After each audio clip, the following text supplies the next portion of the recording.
I'm your host, Sharlette Bates, and you're watching 210 Lifestyle Show.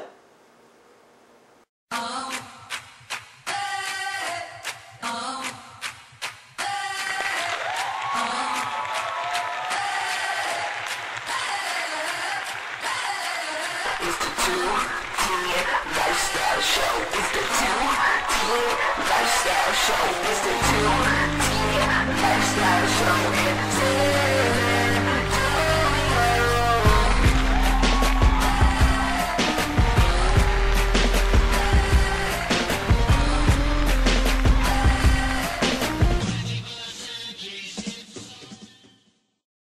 Hello everyone. Thank you for watching 210 Lifestyle Show. Today marks the beginning of fall season, with only 92 days till Christmas and 98 until the new year. On today's show, we focus on the lifestyle of role-playing. But before we get into that, I'd like to give you some latest news about San Antonio, Texas. The Oklahoma football team, Tulsa Tallins, is moving to the Alamo Dome and becoming the San Antonio Tallins.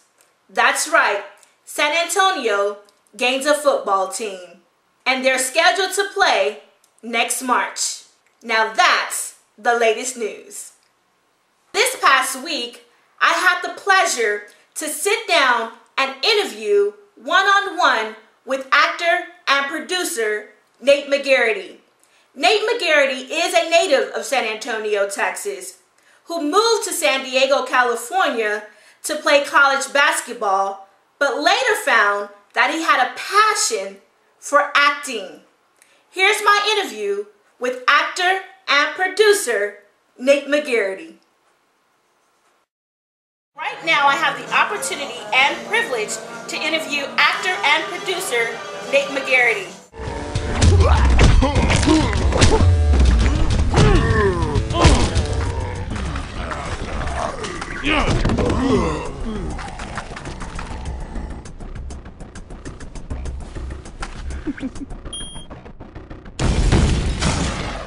How are you doing, Nate? Doing great. How you doing? Fine, I'm happy. Good. I'm really, really happy right now. I'm happy too. To be here with you is really, really a privilege. For real? Yeah. Appreciate it. I mean, they don't even know how big this interview is right now. They don't. It's very humbling, and I'm really overjoyed. So, won't you let the audience and let the people know what you do? I do nothing. Just very He does a creative. lot. Very creative in what I do, and that's nothing. Now, actually, just finished up a couple of projects last year. The newest players being one of them by director Jason Michael Gresham, and project PURGATORY Beijing, which is getting a lot of views and stuff on YouTube by one of the biggest producers, in the business, Ken's. And the reason why I say that is because, I mean, if you look at the the exposure and stuff that it's getting as far as putting zombies with action film and stuff, I'm actually happy to be working with somebody of that level as far as in the industry and stuff. And we actually leaked out the first 10 minutes of the film. And so I'm just going to leave it at that. What inspired you coming up from where you came from as a child and a teenager and transitioning yourself to become the actor and producer that you are today? What inspired you? A lot did. If anybody know the McGaritys, I've always been a class clown, from Henry A. Carroll all the way to Jeff Davis to Sam Houston, all the way to Madison. I was always a class clown. And, at some point in time, somebody was like, well, hey, where is that going to get you? You should get paid for it. You should do stuff like that. Well, I always wanted to go to the NBA. That was my goal. If anybody knows Nate, they know me for basketball, playing basketball. And one day,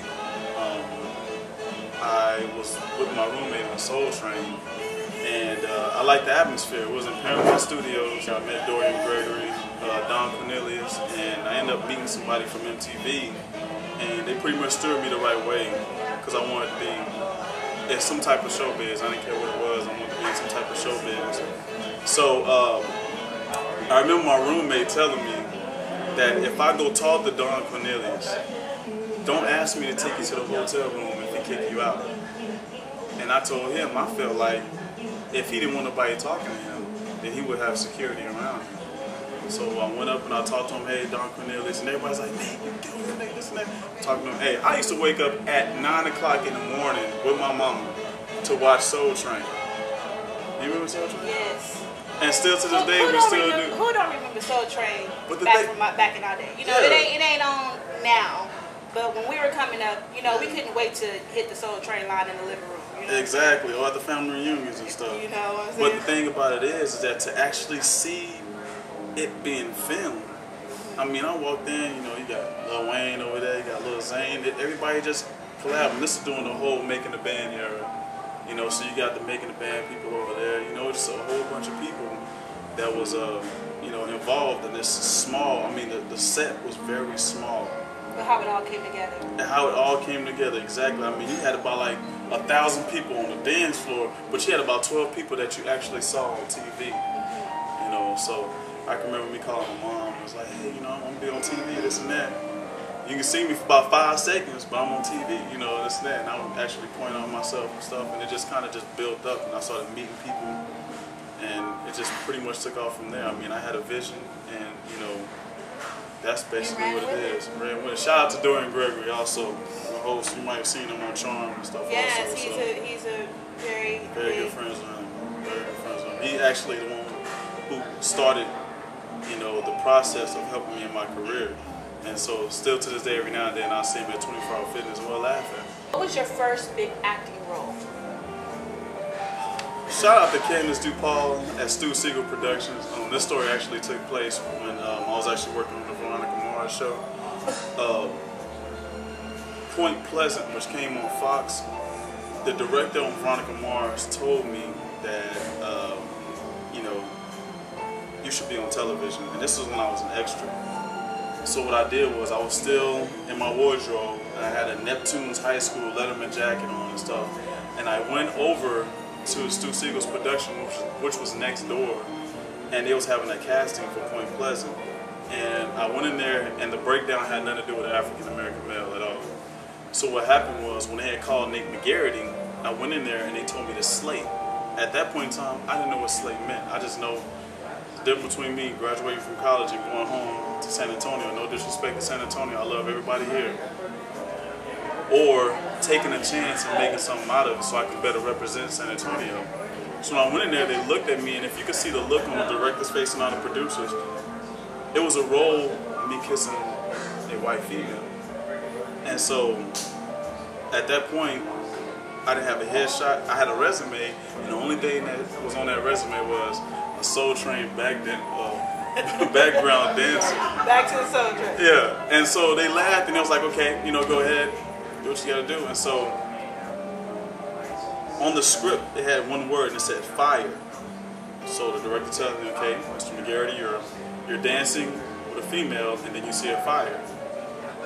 So then I was like, cool, that's easy. So I mean, I going, you know, doing his thing, and then I look out and I yell fire so loud that I ran out of the door, and the other, you know, people who were casting could hear me outside. Everybody started laughing and stuff. So I was like, all right. Yeah. So now I go back in and say, okay, now you're kissing a female. So did the little back thing, you know how you can feel like you got hands and stuff. And so, you know, I ended up getting the role. Actually, the casting director called me and said, you know, you need to pop champagne bottles, you got a role. And I was like, really? I was like, yes. They taught me how to get a new headshot, because actually the headshot that I had used was from a throwaway camera that my next door neighbor had took. And I went to Walgreens and I had a relative by the name of Gerald Allen who worked in the photo department. I said, I need you to blow this up by 8 by 10. And I still to this day have that photo. And that was like, you know, a kind of an embarrassing moment, because everybody else's photos was professional. You know, they had photoshopped the acne off their face and stuff, you know, just to get a call in and stuff. I ended up getting that role, and I think that's where the career just took off at, because you know, I never looked back after that. I mean, it was hard to say, you know, goodbye to basketball, but I can always play that recreation. Who are some of the most famous people you have the pleasure and have had the pleasure of working with? G.W. Bailey. Some people might remember him from being the police chief on Police Academy, and he's on the closer. Mindy Sterling. She played like an accomplice of Dr. Evil off of Austin Powers. You know, the one that's Yeah. WWE superstar Kevin Nash, Diesel. Woo. And who else? I mean, not necessarily who pretty much are exposed to the type of, you know, people that we used to seeing on TV, but they are big names and stuff. But other people that I have met and I've been introduced to, and I have the pleasure of working with in the near future, 2 months, it'll be bigger than, you know, most people think. You know, and I've just been casted in a couple of films that are going straight to theatrical, and that's pretty much all I can say right now. What projects you have coming up? Yes, actually,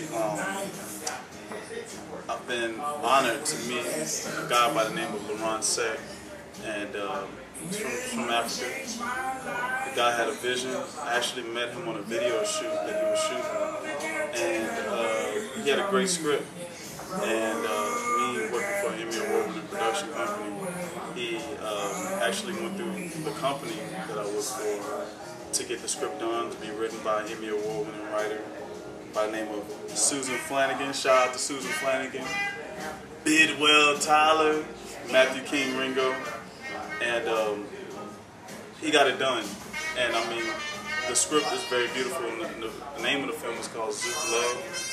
And for those of you who don't know what Zouk Love is, you can Google Zouk dance, and it's kind of like a salsa type, but it's kind of like, you know, try to turn a female on type. And well, you had a little love in there, so I know. Yeah, exactly. Yeah, and so that's one of the projects in which they have named actors in there, which, you know, until we further go into the production, I can't say right now, but that film is actually going to bring out a different Nate, as far as the Nate that people are used to seeing and stuff, and as far as when I get to, you know, show my talent as far as acting and speaking in a different accent. And another project is I'm working on, I'm actually executive producing a reality TV series called Third Coast Divas, and it will be filming in Corpus Christi, Texas. That is such a privilege and honor to hear today. So it's very interesting and entertaining. Also, I'm moving into the music a little bit. And I have a couple of artists that I've been working with and stuff. You came to the showcase and stuff. And I have to tell you, I mean, you are so blessed to be able to meet some great people. Everybody I meet, I think, is great. I just think that some of the decision making is sadly misguided. But I mean, it's all about the focus that you put in. I mean, a lot of people hate on what you're doing for something that they can't do. So you can live your life trying to critique the next man. Tell them, Nate.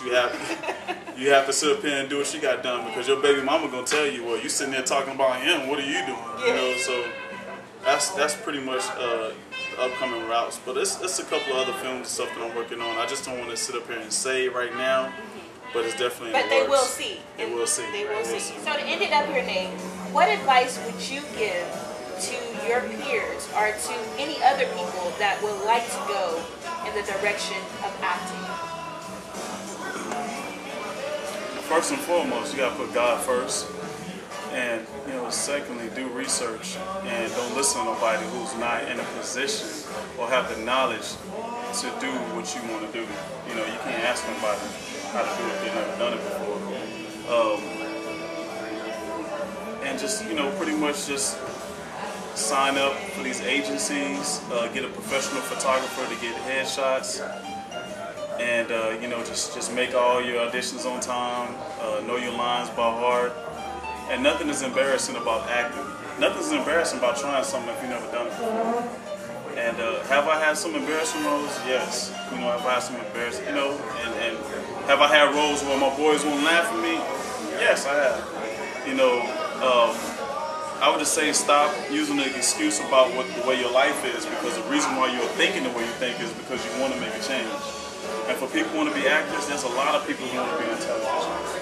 I mean, you have rap artists who want to be on television, singers, you know, comedians, everybody want to be on television. So understand the, you know, the caliber of competition that you have, but what's going to make you stand out? You know, can you do a different accent? Can you make people laugh? Can you make people cry? You know, you just have to do your research, but most importantly, get into somebody's acting class and understand what you're doing. There's going to be a lot of people in the class, and of course some of the stuff that you're going to do is going to be embarrassing. And the thing that we're missing down here, as far as I know when I was in school, is theater arts classes and stuff. So I mean, just pretty much. But we have that going on now. We have theater arts just now. Just now? Yeah. Yeah. And that's perfect. And I would say, you know, figure out what you want to do. It's always auditions, you know, Craigslist, nowcasting.com, LA Casting. And some people will say move to New York or LA because the casting and auditionings are pretty much there, and you will see. I mean, is that still where it's at? You know? Nowadays, people are funding their own films. You know, it's real big. And a lot of people are understanding that, you know, with a little bit of money and stuff, you know, I can put a film together. The hardest thing about that is getting your own distribution. But back to the question, those two cities are pretty much the mecca of acting and modeling and stuff. Chances are, if you get a modeling, you know, deal anywhere else, it's pretty much pertaining to LA and New York. That's where everybody's trying to get you to LA and New York. I just happen to be blessed with certain, you know, experiences and circumstances I've been put in to be in this position that I'm in today. There's been a lot of, you know, misconceptions, and, you know, I've been screwed over a lot. I lost money a lot, but you learn from those, and you got to keep going and stuff. So, I mean, pretty much to sum it up, just do research on what you have to do, and then go out there and run after it. If you have support, that's even better. If you have an agent, that's even more better. If you have a manager, that's even more better. But don't wait for none of these people to help you to find a project. Still go out and find it your own. So that's pretty much, you know, where it lies at. Don't use your background and your history or where you came from, because everybody has that story. Everybody has some type of story. You know, I've met rich people whose family committed suicide. Met poor people who, you know, can't get nowhere. Walk if you have to. You know, just like me, I took a throwaway camera. You know, one of them little click, and took my first headshot and got the role and stuff. So, you know, you just have to do research on it and make sure that you go for what you know and stay on the positive side. If you don't get the role, so what? There's too many films and everything. So, that's about it. Well, I want to thank you so much, Nate, for taking the time out of your busy schedule to sit down with me and give the audience, give the people out there a little bit about what you do and what you have up and coming. And I wish you all the best. Anything that wish you the best. Thank you, Nate, for that one-on-one interview. If you would like to watch the first 10 minutes of Project Purgatory Beijing, log on to youtube.com and search Project Purgatory Beijing. That brings us to 210 Lifestyle Special Highlight Reel. Now, I know that I said that the highlight reel will be the most funniest and humorous videos you can find in San Antonio, Texas, but I thought that we should add the most inspiring and touching videos as well. And this next video is just that, inspiring and touching. Check it out.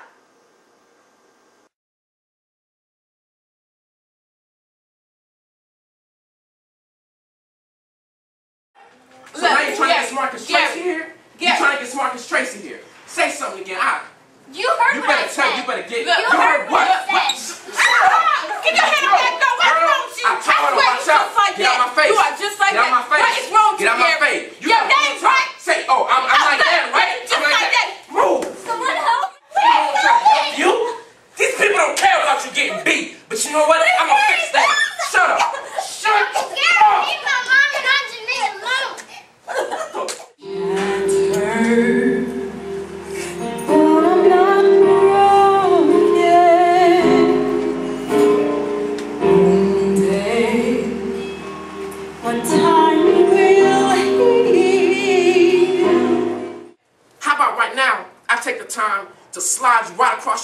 right now. Then what, Terrence? So this is what I'm gonna do. Exactly. I'm gonna take a step back. Why? Why you gotta take a step back? Let me hit you like you hit her.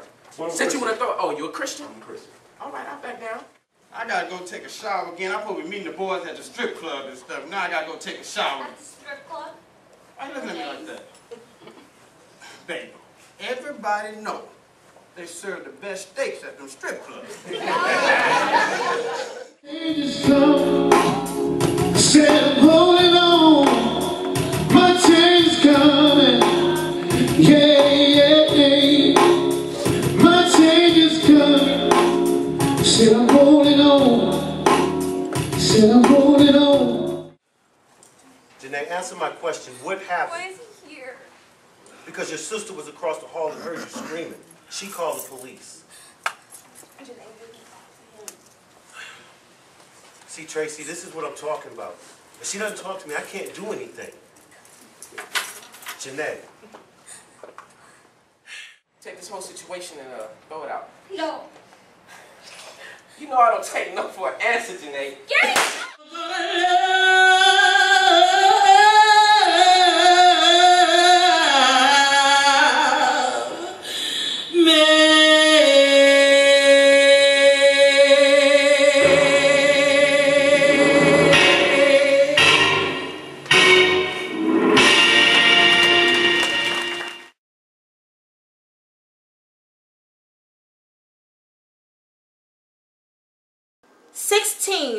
is one of the most inspiring and touching plays I have had the opportunity to see this year. If you get the opportunity to catch an encore performance of 16, leave us a comment and let us know how it made you feel. Well, I hope you enjoyed this episode of 210 Lifestyle Show. If you would like to be featured on 210 Lifestyle Show, email 210lifestyleshow@gmail.com. Until next Friday, enjoy yourself, your family, and the 210 lifestyle. God bless. Hello everyone, I'm your host Sharlette Bates of 210 Lifestyle Show here in downtown San Antonio at Barcelona. Today I have the opportunity and pleasure... Hello everyone, I'm Sharlette Bates and I'm having the pleasure here of being with Nate McGarity. Okay, you may know him in such films as Project PURGATOry Beijing. But it hasn't come out, so, oh yeah, Project. Okay, you did that right. See, that's the actor. The newest Pledge. All these films are coming out. TV shows that you may have seen, Point Pleasant, and the 210 Lifestyle Show. 210 Lifestyle. I'm gonna do it right. Okay. Hello everyone. And then you gonna sit me. Alright. This is gonna go in the book. Yes. I'm your host Sharlette Bates. I'm downtown San Antonio with actor and producer Nate McGarity. Where we at? See, you doing that.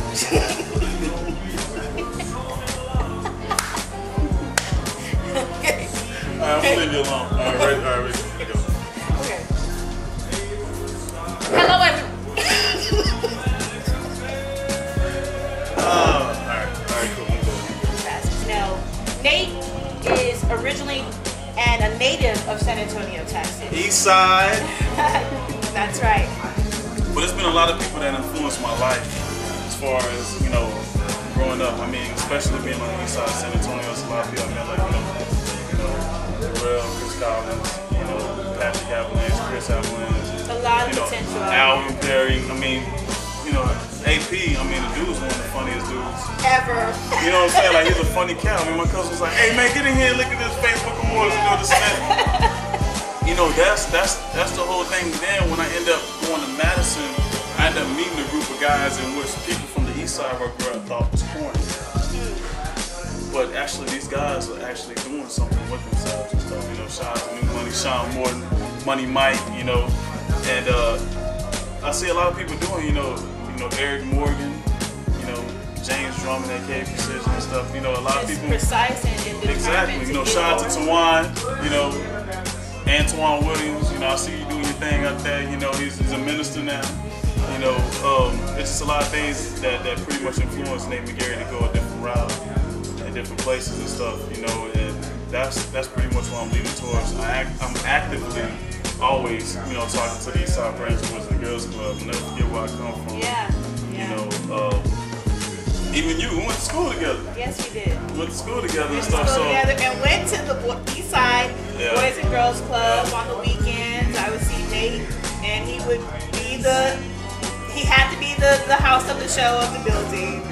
Nate had to be making somebody laugh in a corner or in a it's pool. like a whole list of people, you know, like, you know, Derek Brown. I mean, if I forgot your name, you know, hit me up on my Facebook. I'll definitely shout you out. It's all up, but the type of people that influence, I have so many people that influence my life, you know, from the professional people as Chris Voss, you know, Jamie Foxx,